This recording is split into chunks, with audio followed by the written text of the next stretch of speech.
Bonjour tout le monde. Alors, la saison maraîchère a débuté et elle débute vraiment très très tôt chez nous. Et là, je voudrais vous parler dans cette vidéo de l'importance du lien social chez les agricultrices et les agriculteurs. Déjà, on va un petit peu parler de l'agribashing. Donc, je répète que se mettre dans la position du contre et casser la gueule aux agriculteurs, ça va pas être la solution, les gars. Je suis d'accord avec vous que les intrants, les produits phytosanitaires, blablabla, tout ça, on est d'accord. C'est pas pour rien qu'il y a l'agriculture biologique qui est là. Et c'est pas pour rien qu'il y a aussi l'agriculture régénérative qui va un peu plus loin. L'idée, c'est de surtout pas se mettre contre un système. L'idée, c'est surtout de faire avec ce système et de proposer des nouvelles idées qui vont démoder ce système. Je répète, l'idée, c'est de démoder ce système. Je trouve que c'est vraiment une meilleure manière de lutter, de faire passer ces idées quand on est force de proposition et quand on est force de création. Plutôt que d'aller casser la gueule à un agriculteur sur son tracteur parce qu'il est en train de mettre, excusez-moi, le seuil est très fort, parce qu'il est en train de mettre des produits d'épandage. Je veux dire, oui, je suis d'accord avec vous là-dessus. Simplement, ce qu'il faut comprendre, c'est que ce n'est pas les agriculteurs les responsables. Les responsables, ce sont les politiques qui ont été votées il y a quelques années et que les chambres d'agriculture n'ont pas eu le choix d'appliquer.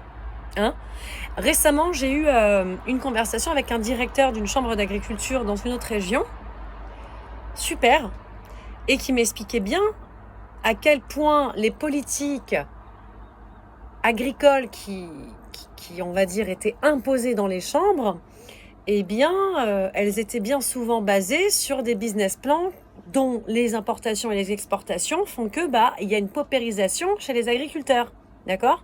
Donc, ce qui fait que l'agriculteur, il est plus paysan, il devient un rouage d'une énorme machine politique agricole et c'est pas la faute aux chambres d'agriculture, c'est en haut la faute. Vous voyez ce que je veux dire ? Qui c'est qui nous gouverne ? Qui prend les décisions ? C'est pas les mecs qui sont dans les chambres d'agriculture.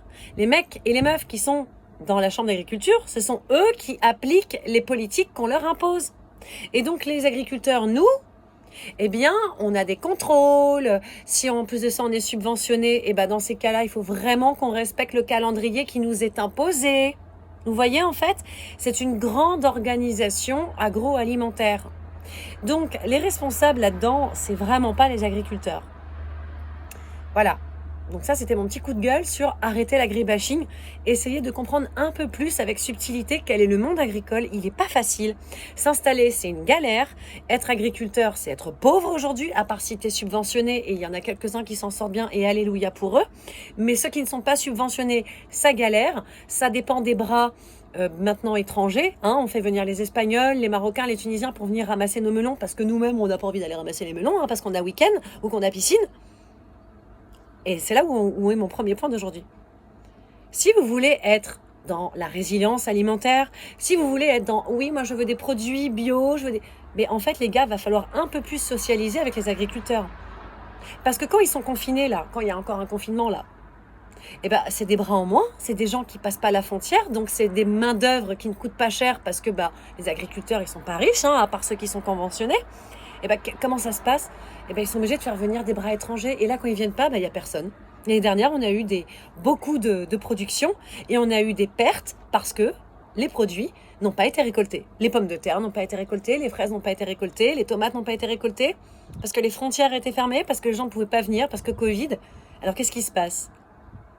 Donc, tout ça pour dire que si on repense le microbiote social de l'agriculture, si on commence à comprendre un peu la psyché de l'agriculteur dans la position dans laquelle il est aujourd'hui et que c'est franchement coton et que les mecs qui sont passés en bio, qui acceptent des pertes de rendement, mais ils sont super courageux.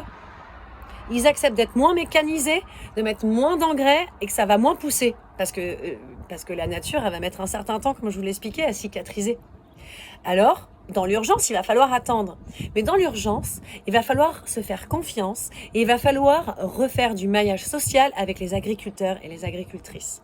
Et arrêter l'agribashing et vraiment prendre conscience de l'engagement que c'est, du mariage que c'est avec la terre et avec l'eau, que c'est de pouvoir nourrir et d'avoir cette fonction nourricière. Surtout si on veut qu'elle se pratique et qu'elle évolue vers des pratiques agricoles beaucoup plus régénératrices. Voilà, c'était mon petit blabla aujourd'hui. J'avais vraiment ce petit message à vous fournir parce que là, en ce moment, je me retrouve toute seule dans une situation d'urgence où je dois installer un système d'irrigation qui n'est toujours pas installé. J'ai 1 mois de retard dans ma saison. Je suis en méga stress parce que de ce système d'irrigation, des bras volontaires, des bras bénévoles dépendent la production alimentaire. Et ça, c'est ce que vivent beaucoup d'agriculteurs. Donc, je voulais vous partager ça. Merci, à bientôt.